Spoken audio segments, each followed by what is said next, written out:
As many of you know, over the last few months I've been thinking hard about my plans for 2008. Running for the presidency is a profound decision. A decision no one should make on the basis of media hype or personal ambition alone. And so before I committed myself and my family to this race, I wanted to be sure that this was right for us, and more importantly, right for the country.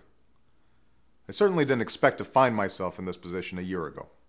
But as I've spoken to many of you in my travels across the states these past months, as I've read your emails and read your letters, I've been struck by how hungry we all are for a different kind of politics.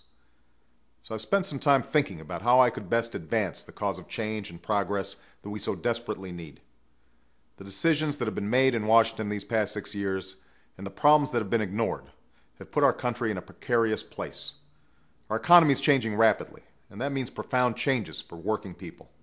Many of you have shared with me your stories about skyrocketing health care bills, the pensions you've lost, and your struggles to pay for college for your kids. Our continued dependence on oil has put our security and our very planet at risk. And we're still mired in a tragic and costly war that should never have been waged. But challenging as they are, it's not the magnitude of our problems that concerns me the most. It's the smallness of our politics. America's faced big problems before, but today our leaders in Washington seem incapable of working together in a practical, common-sense way. Politics has become so bitter and partisan, so gummed up by money and influence, that we can't tackle the big problems that demand solutions. And that's what we have to change first. We have to change our politics and come together around our common interests and concerns as Americans. This won't happen by itself.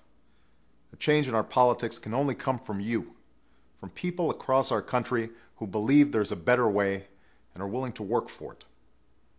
Years ago, as a community organizer in Chicago, I learned that meaningful change always begins at the grassroots, and that engaged citizens working together can accomplish extraordinary things. So even in the midst of the enormous challenges we face today, I have great faith and hope about the future, because I believe in you. And that's why I want to tell you first that I'll be filing papers today to create a presidential exploratory committee. For the next several weeks, I'm going to talk with people from around the country, listening and learning more about the challenges we face as a nation, the opportunities that lie before us, and the role that a presidential campaign might play in bringing our country together. And on February 10th, at the end of these discussions and in my home state of Illinois, I'll share my plans with my friends, neighbors, and fellow Americans.